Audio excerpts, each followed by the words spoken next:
Hey everybody, welcome to this episode of Think Business. Look forward to talking with Frank Licea. Frank, it's great to connect with you as the co-founder and CTO of Howdy.com. Think community, if you're thinking about hiring inspired, dedicated product-oriented developers in your time zone with experience and over 100 technologies that supports your team and a bunch of experts to ensure success, you want to listen because that's what Howdy does.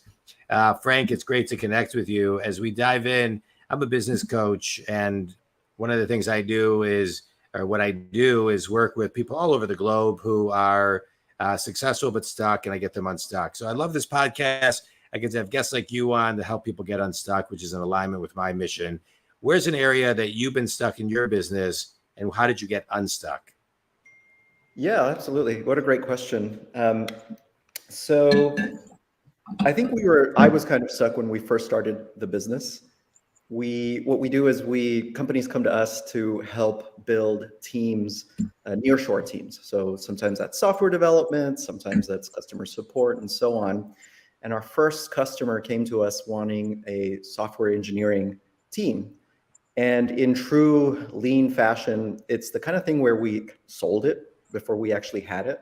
So we sold the idea of, hey, we'll build the team for you. We'll get them offices and equipment and payroll, get all of that set up in exchange for a 15% fee. And so we got our first customer, and then me and my co-founder kind of looked at each other and we were wondering, holy crap, we sold it. How do we actually do it? Honestly, we didn't have any connections they wanted to build a team in Uruguay of all places. And we're not from Uruguay. At the time, my Spanish was horrible. My co-founder doesn't know anything about Uruguay either. And so it seemed daunting and impossible. I was reading some of your books, your book, and I kind of noticed some of the pattern. For us, even though it seemed completely impossible and unachievable, believe it or not, we just started with the obvious step. What's the obvious step? Yeah. Just go to Uruguay. We tried to set up as many coffee meetings as possible on LinkedIn. We didn't think it was going to work. Some people replied yes. We flew out there. We had coffee meetings to recruit the first team. And then the ball started rolling from there. We said, hey, we were looking for help for payroll and local taxes. And by pulling on those small, obvious threads that we thought we were sure are just too simple, that they wouldn't work, we actually learned a lot, and we were able to eventually navigate to help solve our problems. But it all started from obvious steps, and I think most reasonable external observers would look at our plan and say, this is too easy. It's not that simple. Here are all the things you're missing. And honestly, after the fact, in retrospect, I think I realized that sensation was very paralyzing. And sometimes you just have to start with the obvious. Yeah, it's great. Well, I what I love about what you're talking about is, you sold the tickets before you made the movie. You found a niche where people would actually buy a product that you knew was kind of there, but not fully there. You seized the moments and understood there was a market, and then you got hands-on and you got live in person. And so Think Community, we talk a lot about, ideas and what to do with those ideas. But, you got to listen to the whispers and then take action. Manifesting only works to a point. You actually have to do something. It won't just always come to you, but it's there when it's ready for you. Well, thanks for that, Frank. That was great. And I'm glad you listened to your gut and you kind of moved through that. Let's talk about what you do on a bigger scale. Today it's interesting, a company of one or two people with 7 virtual people, can now basically have dreams of needing a high-tech tech team that at one point would have maybe cost hundreds of thousands, if not millions of dollars. And now they can outsource it using you. So talk about some of the things that you've done. I think people learn through stories, some of the companies that have come to you and what you've been able to do for them and scale, and how your team actually communicates with the client. Because I think that's the biggest piece is, will someone, the biggest feedback I always get is I hire some people overseas to do some tech, and then I never hear from them again. Yeah. So this idea actually stemmed from my personal experience with outsourcing. The first half of my career was as a software engineer, and then the second half of my career as a product manager building products. All the while, I was working with teams in Colombia, Moldova, and so on. And what I found super challenging was it was actually really difficult for me to form a team that really felt like they were my team. And the reality is, as much as I wanted my team to feel like they were actually my team, where I had control over their salaries, their bonuses, their career paths, where perhaps they were in an office that was set up that was for my team, they weren't operating within the broader context of some outsourcing firm. It was kind of hard, right? Because as much as I really wanted those teammates to be, team whatever it was, my team, the reality was that they were surrounded by a different vocabulary and a different culture, the culture of billable hours and maintenance contracts and things like that. And when you build a product, really the best products are built with really tight-knit groups of people. They're not contractors or freelancers. They're committed long-term because they themselves are evolving in a market. They build the first version of the product and they learn because they feel the pain themselves. And over time, because the people are evolving, the product is evolving. And if you do that, it's impossible to do that with an army of freelancers or an army of contractors. So having experienced this, the solution I wanted for myself was, how could I work with an outsourcing firm but actually strip out everything that makes them an outsourcing firm and leave just the international logistical support to help them set up my team, and then they just mostly stay out of the way. And then the kind of help that I want is with competitive local benefits, competitive local pay, competitive setting me up with offices, and crucially, in terms of that communication that you mentioned in your question, finding me a country manager. So it's not just enough to set up my offices and my equipment and so on. I need my own representative there on the ground who has tons of experience with the culture, the language, has a lot of experience interacting with two teams in two different countries, and is my advocate there and my informant, my representative, essentially. And so we couldn't find anything exactly like that. We found variations from existing outsourcing companies. The problem is that they never wanted to stop doing all the other things and only support my team, because their business model doesn't work that way, of course. So that's when me and my co-founder decided, okay, here's the model that we want. We want just a logistics company to help us build our team. They provide us that support. And that's how eventually we got to where we are and the kind of model that we have. So as in terms of a quick story, we have the way this usually works is a company comes to us. They usually have some requirements. I need this many teammates, or just one or two, or whatever it is. And then we kind of shape out their team. Are they completely remote? Do you need an office? Here are the standards, payrolls and benefits that are competitive in this area. Where do you want to deviate? Do you want to be at the top of the market, the mid-market?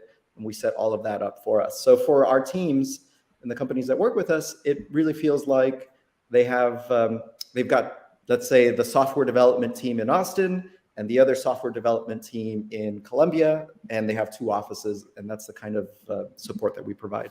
Yeah. And what type of, if somebody wanted to build out an app or build out this, or, focus on AI, or, build out something to, a system or a process, does your team do that as well? So as in, we don't do the consulting portion of that. So if just the building, I'm talking about the building of it. No. Howdy does not build software or products itself. Howdy is strictly a logistics company. It's build your team as a service. Got it. Build your remote dev center as a service is what we do. Got it. Okay, good. And so, talk to me about this. So, you're a co-founder. Yes. And so how did you and your business partner, when did you start the company? We started operations in 2018. Okay. So how did you evolve your business and collaborate together through COVID?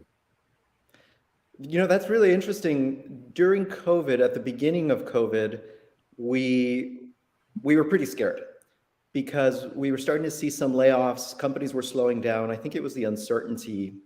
You got to remember that if you remember the chaos that was going on in parts of Europe and Spain and China, there was a non-zero chance that the world and society, civilization was coming to an end.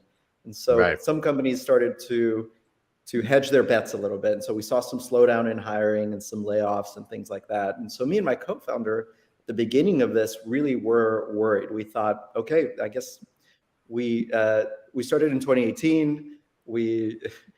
Everything started late 2019, and it was a nice year and a half. It's over. Yeah.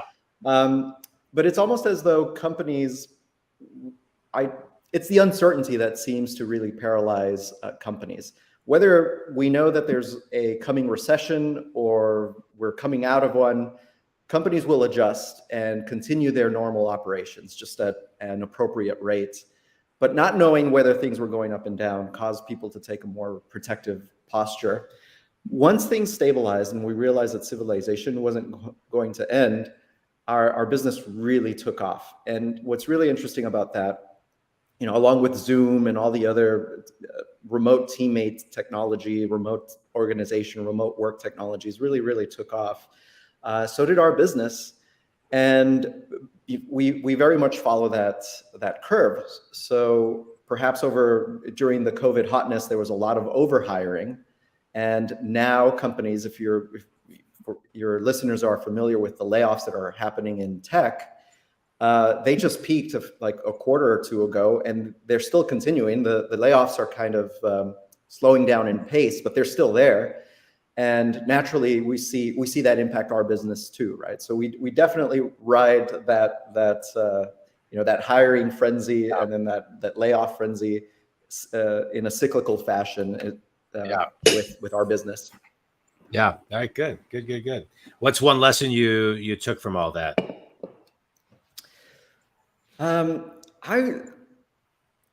I think here's a really powerful lesson that I think I'm still wrestling with now. When times were really good, and sales were easy, and companies were hiring more than they should have, it was very easy to confuse a market, tailwind and the sophistication and repeatability of our sales and marketing processes, right? So if everything is booming, it seems much easier than it is. We feel like geniuses, but you take that away, and what we had discovered, we never ate our vegetables. So we never, until now, and we started to develop this, so it was a really hard lesson. Yeah. We didn't have our sales playbook. What do we say exactly? Who do we say it to? How do we measure it? How do we have change management over what we say, how we say it, how we measure it, so that we can iterate and make improvements over time? Yeah. Similar with marketing and down the line. And so it got to a point where my co-founder and I looked at each other and we're like, okay, is it the case that our product really is just crap? Or is it that we never actually learned to sell it in a repeatable fashion? And perhaps it relied too much on founder prospecting and founder sales. Yeah. The founders should be the best people in the organization at the beginning.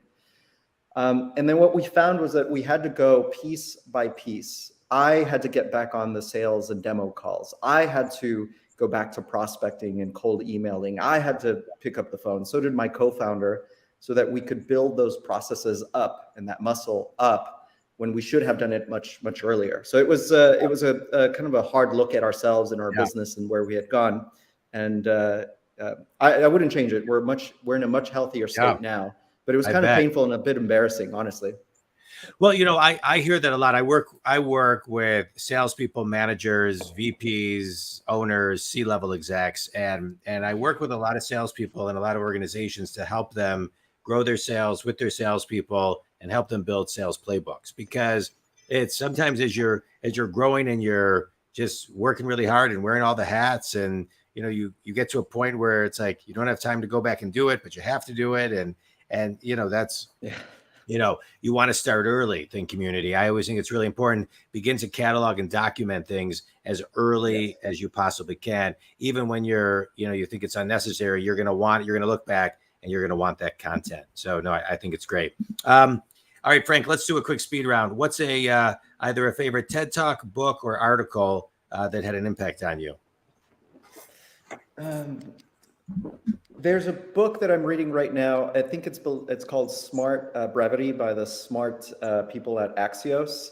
And I really recommend it. It's a very, very short read, and it's changed the way I send emails and text messages, because they give you a little framework for really getting to the heart of what you're trying to say. And then in order to get people interested, it's called Smart Brevity, I believe. Okay. Yes, by Jim Van de Hey. Smart Brevity. Okay, good. Yeah. Sounds like a good book. It's really good. It's got a great framework for putting the lead in your emails and then giving people the opportunity to dive into reading the rest of your content, or quickly deciding whether or not they're interested or not. And that's a very powerful framework. Let people decide. Yeah. All right. Good. Best piece of wisdom you've ever received. Best piece of wisdom. Let me see. I think it was what I shared earlier. It was when when encountering a seemingly intractable problem, start with an obvious step. The obvious step in and of itself isn't as important as it is just to take a step and learn and get more options out of it. Good. I love it. And last question, what is one thing everybody can do to best utilize your services? One thing that everybody can do to best utilize our services, number one, I guess, visit howdy.com, and we have a team builder there and a calculator. So give the shape of the product team that you'd like to build. It'll walk you through what to expect to pay and how much. Yeah. I guess that's it. Yeah. And your ideal client is somebody who wants to build a product, who is looking for a team. So if you need freelancers and contractors temporarily, we're probably not the best solution. But if you're looking for that group of people who will themselves evolve in a marketplace, in an industry, and you need to retain them long term, and you're looking to maybe kind of have a bigger team that punches above its weights, that's definitely where we can help. It's great. Frank, I appreciate all your time and everything that you shared today. Think community, we talked about a lot of stuff today. I want to extract something that I think is really, really important. A couple of things. One, listen to the whispers and the signs when you have a business in front of you, and then take the steps to scale, grow, and monetize it. And two, have a sales playbook. Right? A lot of companies don't even think they need one, but every company does. And so think about a sales playbook. You can reach Frank at howdy.com. You can reach me at jondwoskin.com. Frank, stay on the line for a minute, but this was great. I really appreciate it. Think community. Thank you as always.